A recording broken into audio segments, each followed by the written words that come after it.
as breaks the wave upon the sea. Baby number 1 is crying. My husband talks like the child is something inanimate, like a toy, a slipper, or a puff of smoke that can be waved away. My husband, the soldier, home from war. My wife takes my hand and moves it across her swollen belly. Baby number 2 kicks, and I feel a desire to remove my hand. The undulations are frightening. What can't be seen can be felt.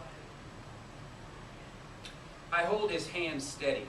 All the while it trembles and pulls, grief-stricken with something. Why are you always doing this to me, he asks. Because you are our son's father.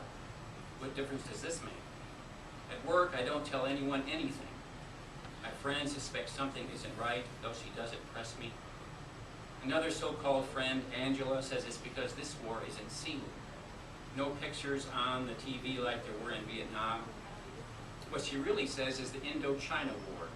Vietnam was all over the boob tube, right at your kitchen table as you sat eating mashed potatoes with your family.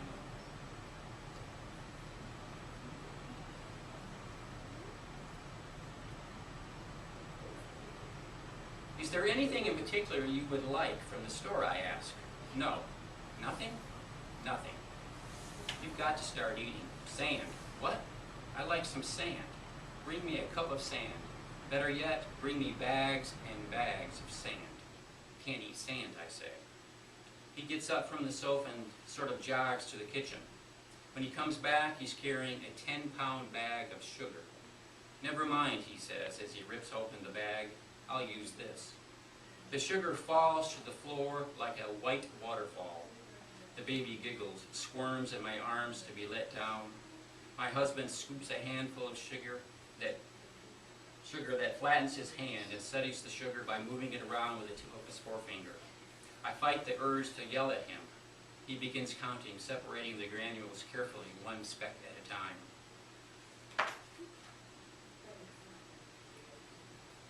On the eve of my departure, Mary and the baby played patiently while I paced the rooms and scrutinized myself in all the mirrors. At that time, I was on praiseworthy terms with mirrors. I could no longer stand my hideous portrait. I shave by feel of hand, running my fingers over leftover stubble.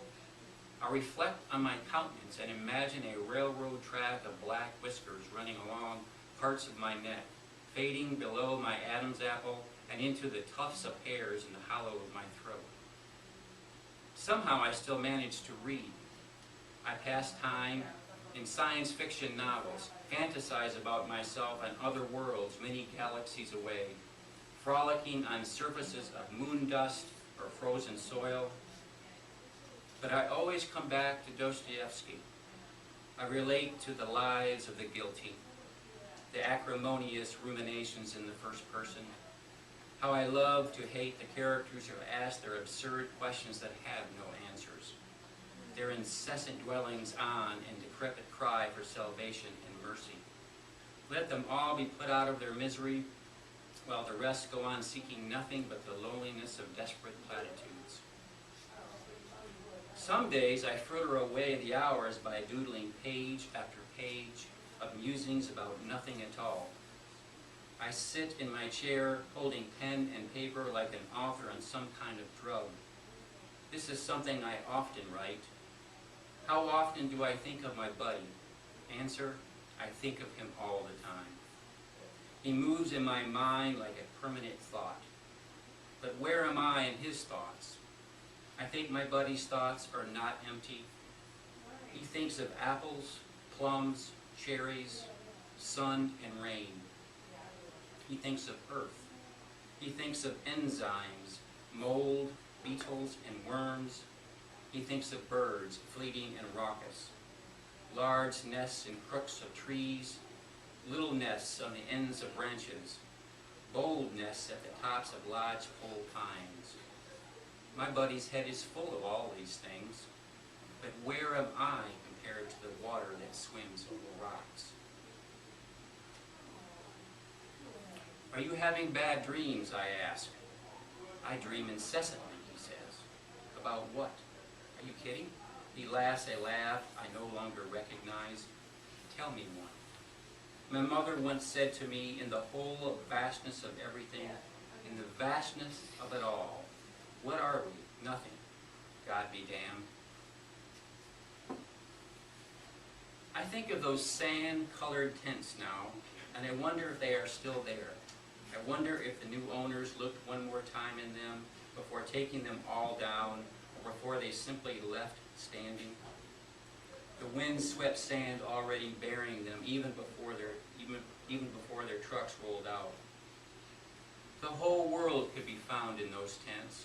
There were the poles and the hanging lights, the desks and cots, dried out wooden floors, papers and books. Pictures of families were in the tents. Prayers floated in them like sand dust, heavy as incense. Hope poured from every ripped seam, thick as oil. These things burned your eyes and body if you weren't careful. They held too much promise to be handled outright, even for a grown man. I pray. I pray all the time. I pray hard for my husband Willie. I pray soft. I pray fast. I pray slowly. I pray at work. I pray in the car. I pray before I open the door at the end of the workday. I pray before food. I pray after food. I pray alone. I pray with others. I pray until it hurts to pray. Time passes. I swallow time. It evaporates before hitting the ground. It coils and recoils. Months become seconds, years become days, and vice versa, until time itself is not a continuum of events, but a playground of remembrances, bouncing back and forth so that time becomes palpable, a living notion. The suddenness of it all, that's what gets me, the suddenness. My buddy veered off to avoid a child's shoe buried in the sand, protruding like a shell stuck in a barren sandbar. I waited for him to say something, but he just kept walking, until he was maybe 25 yards away from the rest of us. The suddenness. The percussion shattered the silence, my nearest eardrum too, and then it was over.